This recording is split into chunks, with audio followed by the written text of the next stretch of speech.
Well, when I was like a teenager, I spent a lot of my I spent all of the year of 14 years old and half of or like no half of 14 years old and all of 15 years old minus the last 2 months in a detention center.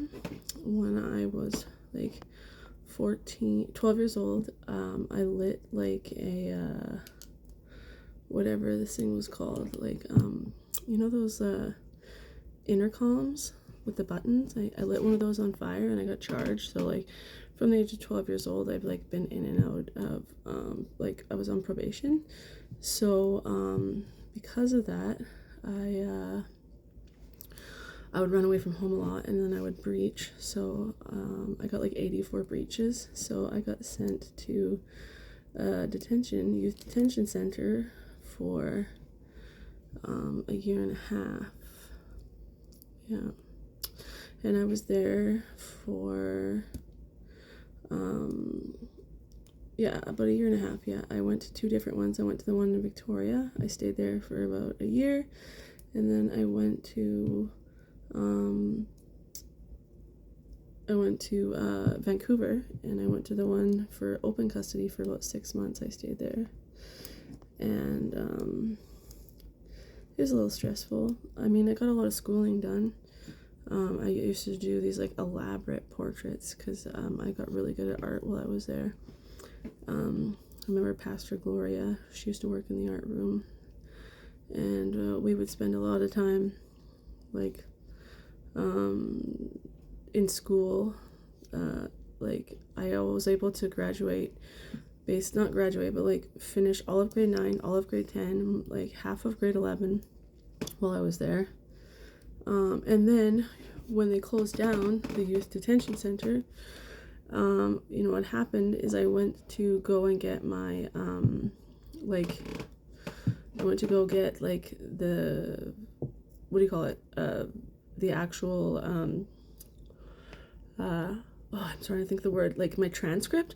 And they told me that I didn't even actually go to school, so I had like a grade 8 education, so I wasn't able to get those for my GED, which was super fucking frustrating. So according to the government, I only finished grade 8 in British Columbia. But then it makes no sense because then I moved to Alberta because they were able to get my transcripts there for some reason, and they put me into grade 11, and then I did 11 and 12 in Alberta. So I don't know, it just doesn't make any sense. But yeah, I did a bunch of school there. The food was disgusting. It was like really awful.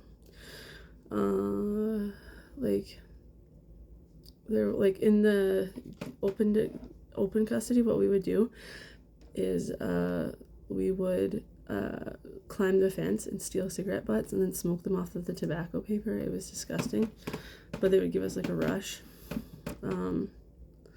My dad came to visit me one time, and I like tried to convince him to like bring me some weed so that we could smoke it, but he wouldn't. Yeah, I was a little shithead, little stoner. Yeah, that's that. I was there until I was 15, and then I left and I moved into a group home.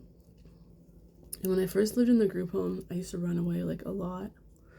I met this girl named Chrissy from Camel River, and we would go around, and that's when I really got into like hard substances. When I was about 15 years old, I started getting into like Molly and like the white stuff that goes up your nose. Yeah, and I was running away from home. I would like leave for like months at a time.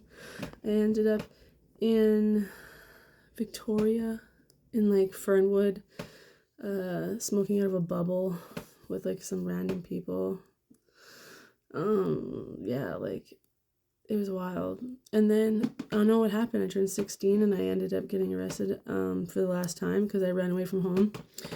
And I remember sitting down in the facility like for the last time, and just like I had an epiphany. Like the sun beam shone through the window and it just clicked, and it was just like, what the fuck am I doing here? Like what am I doing? Like why do I believe that this is like why am I even like, what the hell is wrong with me? Like, is this the rest of my life? Like, I don't like these people. I don't belong here. I don't like hanging out with them.